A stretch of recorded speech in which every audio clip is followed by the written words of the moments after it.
Magandang umaga, Manong Ted at sa lahat ng inyong mga taga-subaybay. Opo, kami po ay tumawag po sa inyo, gumagambala kasi may katanungan po si Chacha. Go, Cha. Good morning po, Congressman Chua. Congressman, Ay, magandang umaga. magandang umaga po. Kahapon nga po, kasama po ang inyong pangalan sa mga sinasabi nito pong mga grupo ng mga marino ni Nabalingod na tumanggap daw po nitong male-maletang pera. Nandito po kayo sa kanilang affidavit. Ano po ang reaksyon nyo dito? Alam mo, tinitignan ko to dahil unang-una yung timing nila, no, nakakaduda. Dahil ito'y nilabas nila kung kailan nagkakaroon ng hearing sa ICC. So obviously, yung mga nilagay nila dyan, mga miyembro ng Quadcom, they wanted to discredit the Quadcom and kasi hindi rin naman po kaila sa atin by next week, sisimulan na rin po yung impeachment ni BP Sara. So they wanted to discredit itong mga ginagawa po natin pagdinig dito sa Kamara.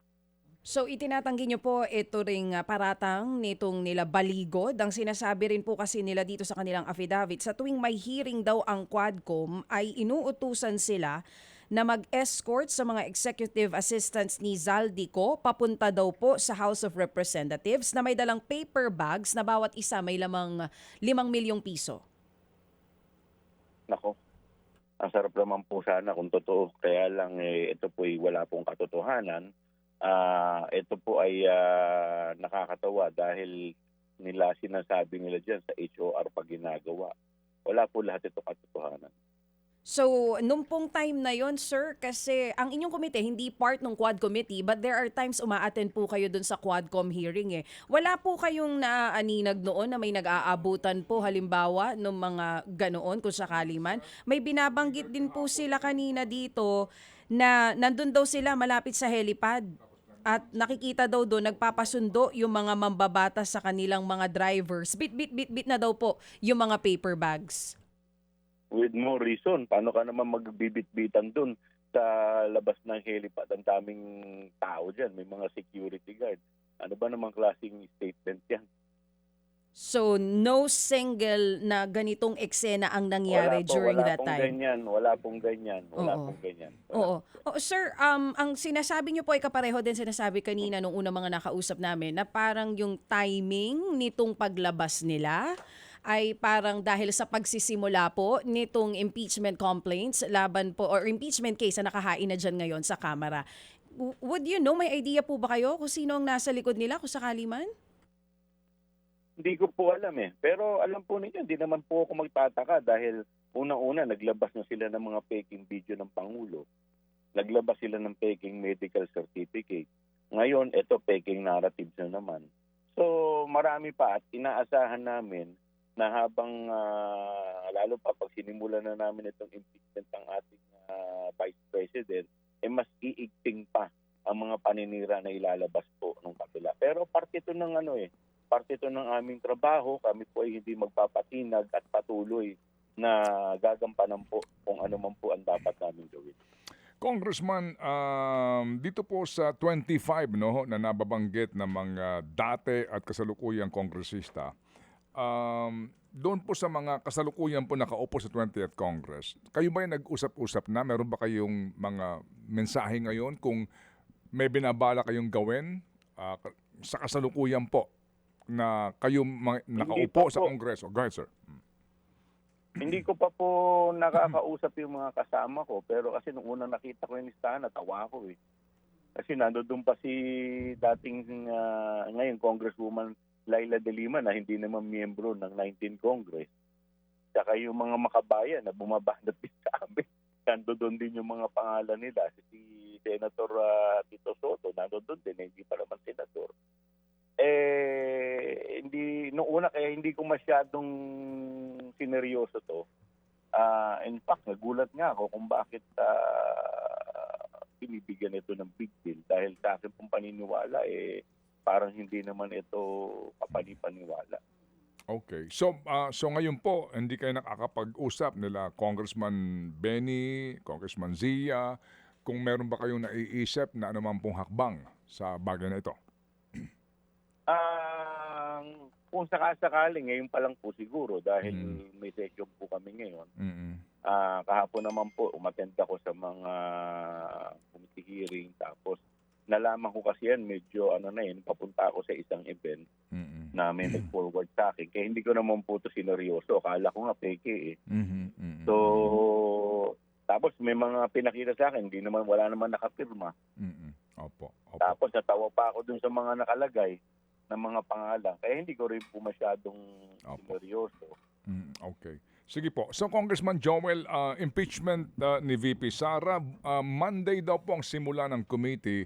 Kayo po, Congressman, kung kayo po ang tatanungin, ano po ang inyong gustong maging pamamaraan sa pagdinig nito sa usapin po nitong mga modes available sa House para po sa impeachment ni VP Sara?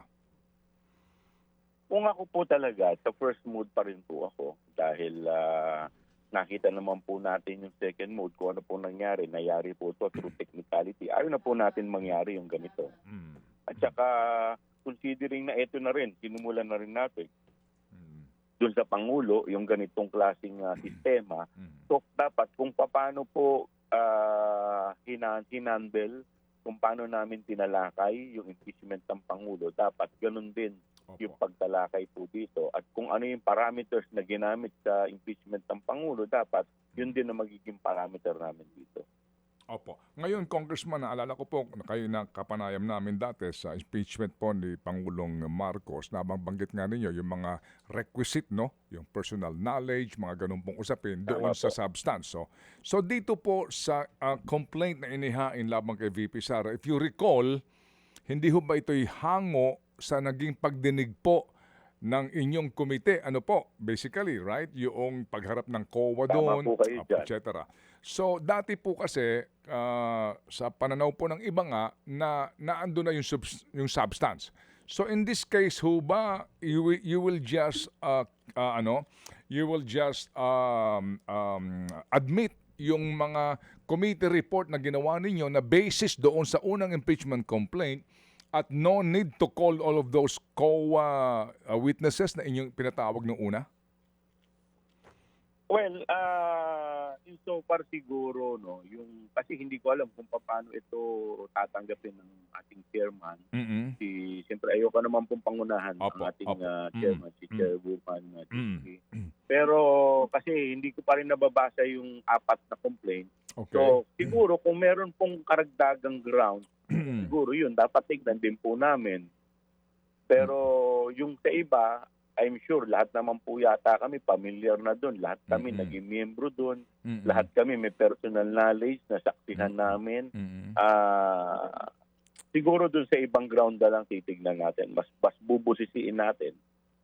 Opo. Sige po, kasi nga po, di ho ba, you adopted, kumbaga, the committee report na naging basis nga po para doon sa pag-usad nung impeachment ni VP Sara at that time during the 19th Congress. So, dito ho ba, sir, again, sabi nga po, bagamat dadaan pa ito sa proseso, pero parang ngayon, hindi ka magtataka kung talagang magkaroon ng ruling na may substance ito.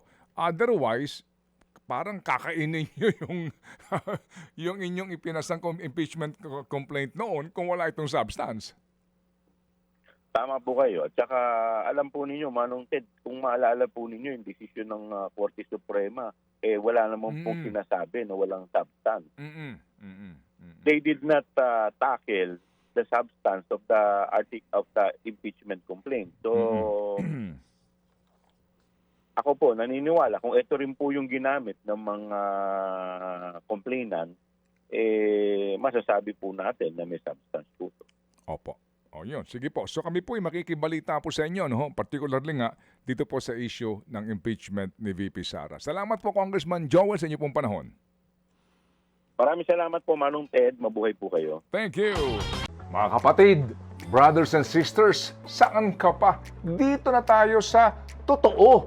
Dito na tayo sa True FM. Mga kapatid, mag-subscribe and follow po kayo sa social media accounts ng True Network PH. Yan po kami. Hanapin nyo lang True Network PH, Facebook, Instagram, YouTube, TikTok, and podcast. Mapa Apple or Spotify man yan, mahahanap nyo kami. Lahat ng mga napapanood at napapakinggan nyo po sa programa, nasa social media accounts namin yan. So, paano mga kapatid? See you sa social media!